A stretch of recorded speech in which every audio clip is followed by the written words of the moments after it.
Hello and welcome to the Daily Brown Bag.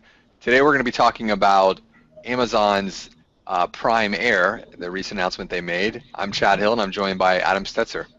Yeah, good morning, Chad. Welcome to the Brown Bag. This is kind of a cool topic. Amazon announced, in the last week or so, big 60 Minutes coverage and other coverage that they've been working on robotic delivery process through the air using a modified robot helicopter with 8 propellers. And this is a very futuristic announcement, but they said they've come pretty far with working on the technology that can bring small packages with relatively small delivery radiuses, but can completely automate dropping a package into your backyard or on your front porch via air delivery.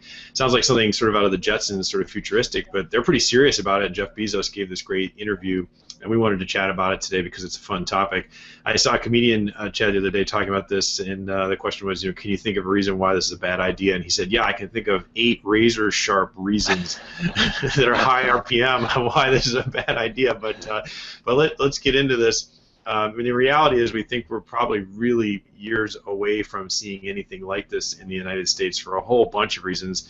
Technologically, there's still quite a bit of safety work to be done, but also on the regulation side, the FAA really isn't going to look at this, I don't think, until 2015. So there's really just no chance of that, and Jeff Bezos acknowledged that. But there are other companies who are in this game. UPS has reportedly been testing some sort of unmanned delivery drone process.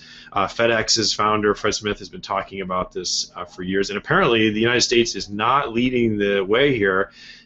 The Australian company Zocol has announced they might be doing deliveries as early in Sydney as March of 2014. So this is interesting, Chad. What do we make of all this? Well, I think first of all we're talking about it. It is interesting, and it's sort of the story itself is gotten massive coverage. I think we saw that this was mentioned 600,000 times. Essentially the day after it was announced on the 60 Minutes. That there already had been 1,200 articles by midday Monday, and this is going back a couple weeks, and that there were 4 million YouTube videos. And of course, since then, it's spawned other parodies. Groupon had a really funny YouTube viral video they did where they said they're going to be introducing package delivery via the catapult. So it's just a funny, interesting thing. But I think the serious side of it is that, yeah, people as Amazon looks to figure out how can they continue to grow, they know ultimately one of their biggest competitors is the local retailer. I'm sure the retailers are just quaking in their boots at this point because if this really is one of their final competitive differentiators, is that when you need something right now, you can drive down the street and get it, whereas Amazon still, with all of their fast delivery and prime delivery, still takes a day or two. So it is very interesting. Now, part of this is that I'm sure Amazon doesn't want to be left out in the cold. And Adam, you said that UPS is already prototyping this, and there's already some stuff going on in Australia. But there's also another side of this, which is that some people say that Amazon does take a lot of heat. There was a recent biography of Amazon and talking about Bezos and kind of cast him in a somewhat negative light.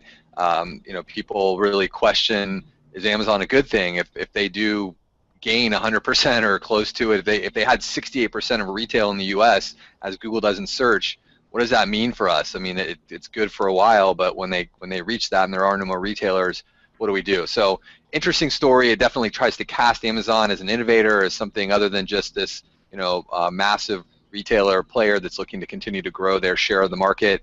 But who knows? I mean, I'm with you, Adam. Those 8 blades whizzing overhead, dropping packages out of the sky. I don't know. Seems a little dangerous to me.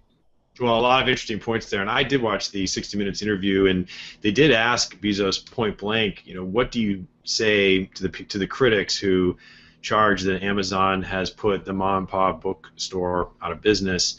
And he had a pretty polished answer. He said, Amazon did not put them out of business, the internet did. And it's a disruptive technology, and if I didn't do it and our company didn't do it, someone else would. And so I do think there is an interesting counter argument there. It's also notable, and I saw in the news last night, that Google bought another robotics company, this one a fairly advanced one out of Boston.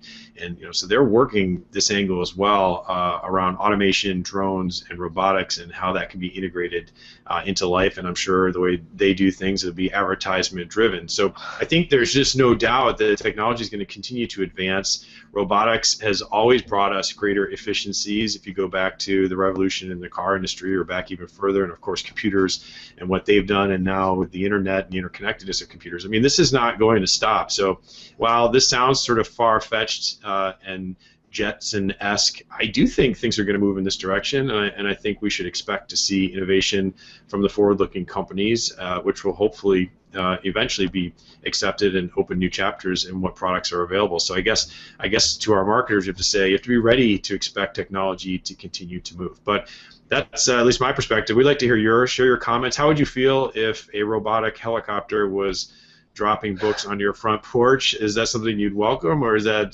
just the sign of the apocalypse? We'd like to hear that in the comments, and that's our Brown Bag for today. We hope you'll come back tomorrow and see us.